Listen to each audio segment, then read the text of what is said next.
Hello, guys, it's Phil, and it's time for The Walking Dead Season 9, Episode 14 review recap. There will be spoilers. The name of the episode is Scars. But before I start, thank you everyone that listens to these little YouTube casts and shares them with their friends, because I know you share them with your friends, right? And comments on the videos and just has a good old time with me, because that's pretty much the only reason I'm doing these, is just to have a good old time. I'm not getting paid for this. Anyway, this episode was really, really good. It's always worrisome when you have a payoff episode, and we have been wondering about those X's on Michonne's back for, not just Michonne, but Michonne and Daryl's backs all season. And the writers, Angela Kang specifically said we will get answers to those, and it's a very, very dark place that Michonne and Daryl went to, and she was right. This was a very, very dark episode. Uh, it didn't reach the heights of the Grove, which I still think is the darkest that The Walking Dead has ever gone, and it also included kids and kids dying. But this one got pretty damn close, and it did it with purpose. That's what I mostly appreciated about it. I mean, I liked the Alpha flashback episode this season, but did we really need it? I mean, we kind of understood that, okay, she's a whack job, and I guess we sort of needed it just to let us understand that she was manipulating Lydia the whole time, and then like Lydia just kind of needed to have those flashbacks in order to recognize it. But could they have done it a different way? Sure. I didn't mind the episode though. I thought it was actually well written and well done.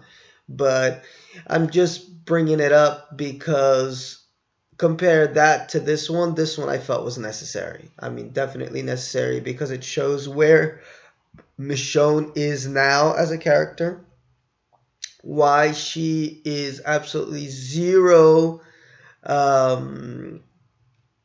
What's the word I'm looking for? She has zero blah, blah, blah, leg room. That's not the word I'm looking for, but it works. No leg room, no nothing for new people coming into Alexandria. It also explains why she shut out the kingdom. She shut out the hilltop and just isolated Alexandria as this little fortress in order to keep everybody safe. So it was definitely necessary in order to let us know why it is that Michonne is the woman that she is now. Makes sense, okay?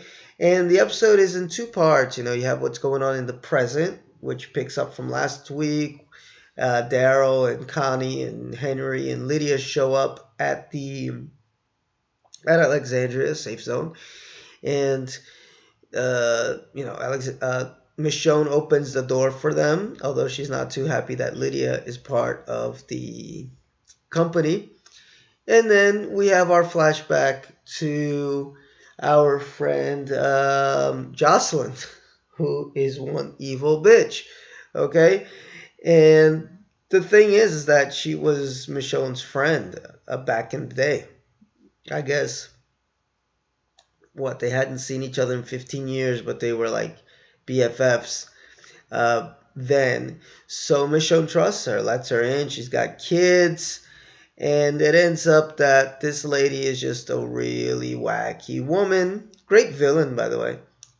It's one of those one-shot villains, but a really memorable one, where her thought is that the kids, in order for them to survive. By the way, you notice I don't have my little face today. One is because I'm already in bed, and I don't feel like getting up and turn on the light and doing all that shit. And two is just I'm not feeling, I'm not under the weather, but I'm not, sunny days either. So y'all get to see these three little images this time around. Although I don't know, do you guys even appreciate the fact that I take a million screenshots? If you do, please say yes, because it is a lot of work. It takes me about well, 40 minutes to an hour to get prepped to actually do the little podcast I do here. But anyway, back to the important stuff is that, yeah, Jocelyn's got the kids. Everything seems really cool. Excuse me, see? I'm back to my yawning. Everything seems really cool, and it ends up that her notion, her end of the world, persona is the one that says that in order for kids to survive, they got to be tough, they got to be cold, they have to do things that they have to pretty much forego their childhood. And so she gets to Alexandria only in order to capture the kids that are there. She figures a way out of Alexandria through one of the storm drains. And Michonne has to go chase after her, obviously, because she's got a kid and she's pregnant, So her and Daryl actually they team up and go look for Judith, who's maybe only 3 years old at the time, maybe 4. And this is a parallel story to what's going on in the present day, because Daryl and Connie and Henry and Lydia decide that they got to move on. And Judith goes after them. In present day Judith, little badass Judith. Oh, she is so adorable, guys. I can't wait to just see her evolve on this show. I love this little girl. And she's a total badass, but a little bit, she shares some of Carl's genes in terms of like just going out on their own mission without telling anybody. And so she's definitely a Grimes. She's definitely a Grimes in that sense. So she goes after them, and Michonne chases after her. After a little chat with Negan, which was great. We haven't seen a whole lot of Negan this season. Well, he had that one episode that was like the Negan episode. But pretty much he's been confined to the cell. And trust me, guys, he's not going to stay there forever. I mean, is that a spoiler? I mean, do you really think this actor, Jeffrey Dean Morgan, is going to spend the rest of the series in a jail cell? I don't think so. He's not, okay? Now, I don't know where the show is going to take his story, because in the comics, he's let out by this. Oh, comic book spoilers. Uh-oh. I need a little bell to ring. Comic book spoilers, guys. If you don't want to hear about it, skip like 2 minutes into the video, or maybe just a minute. But here we go. In the comic books, there's this boy that's very angry that his parents, I believe, did they get killed, or I don't know, but they attacked Rick, and then they got there's a whole thing that goes on. It's been a while since I read it, but anyway, this kid is a little pissed off with the world and with Rick, so excuse me, he lets Negan out of his cell. That's pretty much the how it goes down in that universe. Now, there's nobody in the kingdom at Alexandria that would fit that bill, because, I mean, the pissed off parents are over at Hilltop, so it would have made sense if, they were at Alexandria, but they're not the evil type. And yeah, I don't know who's kind of like the messed up type at Alexandria. If you guys have any clues as to who that is, because somebody's got to let Negan out. Now, I mean, I very much doubt that it would be one of our survivors unless they were in real dire straits. It's possible. But yeah, we'll just wait and see how that plays out, because in the comics it's very different. Once the cage is left open by mistake by the nurse, and Rick chews her out, but Negan doesn't leave. He uses that as a way to show Rick that, hey, I'm reformed. Look, I could have left this cage here, this jail cell, and killed everybody, but I didn't. But then the second time is actually he's let out. Oh, is it because I think it's after the Pikes and it's I forgot. I'll you comic book readers write it down. All I know is that this kid opens his cage and he wants to take Negan out to have him do something, but then Negan has his own plans and he goes out to the Whisperers and kills Alpha. Anyway, back to this episode. This is going to be a short podcast because this episode was very much, not a lot in it as far as, many, many different storylines. So I'm just going to mainly focus on my thoughts on it. And yeah, my thoughts are that, damn, this season continues to be one of the best, if not the best, Walking Dead season in a very, very long time. The darkness of it was done just right. I loved how they filmed the scene where Michonne just had to kill a bunch of kids because these kids were wild. They were about to kill her daughter and the other Alexandria kids. She had no choice but to kill them. And then the one kid was even stabbing at her belly and she was pregnant, so she killed a bunch of kids. I thought it was going to be a duo job between her and Daryl, but Michonne did all the heavy lifting. And I loved how they filmed it so that as she's killing the kids, they're showing her in the present time looking for Judith and killing a walker. So, every time she swings her sword in the flashback before it hits a kid, because that would be too strong for AMC. Maybe HBO would run that, but not AMC. She slashes a walker, and it was a great way to give us the impression of what she was doing in the flashback. And when Daryl arrives, you just get him looking, and you don't have to see a bunch of dead kids, which is great. I mean, I got nothing against gore and gory movies and even showing dead kids in movie. I mean, sometimes it is what it is. It's realistic, right?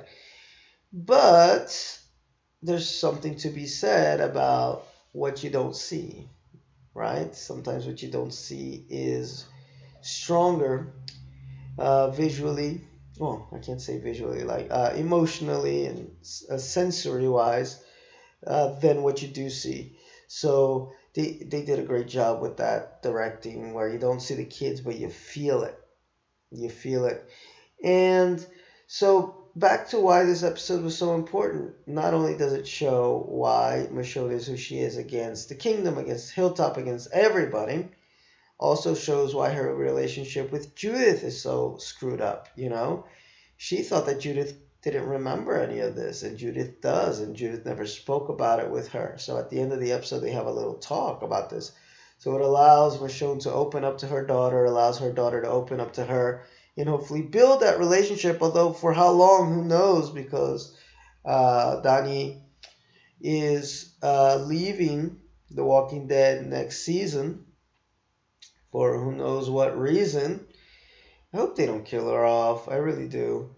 I mean, the logical thing would be for her to go out looking for Rick, but would she leave Judith behind to look for Rick? And I don't want to lose Judith, man. She's so incredible on the show. So part of me thinks that maybe they're going to kill her off.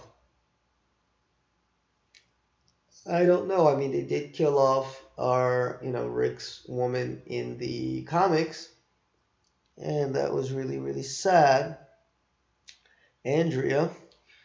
So what's to say they wouldn't give Michonne kind of a hero's death? And,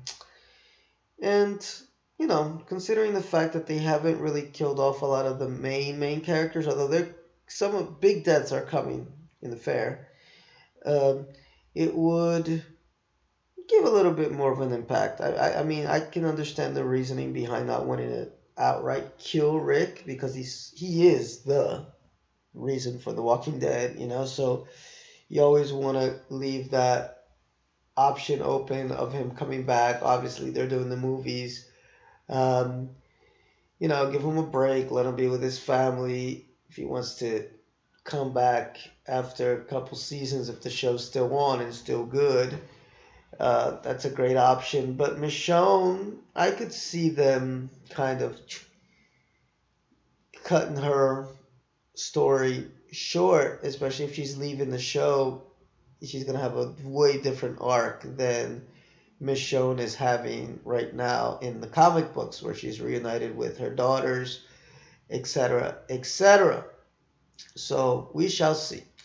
So yes, like I said, this is gonna be a short one, about 15 minutes right now. And yeah, short video just saying, wow, really, really great episode. It was a flashback, that didn't feel like a filler, okay? It just like the Alpha episode didn't feel like a filler, even though technically it was. I mean, you didn't need that episode to move the plot forward that much. In this episode, but technically you didn't need it. I mean, I guess they could have told that whole story through one of the famous monologues, you know. Um, but who likes monologues unless they're well done? You know, I've been watching or rewatching, I should say, Game of Thrones to get ready for season 8, the final season, right? And you know that show excels at the sitting at a table monologuing, telling a story about when I was a kid, I saw a man be impaled. You know, that's something that the Game of Thrones excels at, and that The Walking Dead also does, and it's done reasonably well through the seasons. So, you know, definitely they could have done that too, just to tell this story. But they decided to show it. You know, they went for the old classic show don't tell, and it worked. Didn't feel like a filler. It's a nice little, well, I can't say it's a nice little break. It's a dark little break before we get to what is probably going to be two of the most dreadful, in a good way, okay, Walking Dead episodes in the history of the series. That's my prediction. Because it's been so good this year, and Angela has not been afraid to go dark this year. And what happens to some of these survivors at the fair in the comics is not pretty. It makes what Negan did to Glenn, because really just in the comics it's just he just bashes Glenn's head in, which is just one guy, but it makes that look like nothing, you know. And in the show, I mean, he bashed two heads in, but it makes it look like nothing what he did, okay? So, guys, forgive me if I'm a little bit more rambly today than usual. I just, you know, didn't have a great weekend. But I wanted to put this one out there for all y'all. And I will do my best. And I've been saying that I was going to do this, but all right, I'll try probably on Friday or Saturday to put together a Who's Getting the Pike? Walking Dead prediction podcast. Thanks, and good night wherever you are, or good morning if you're waking up to listen to this, or good afternoon too.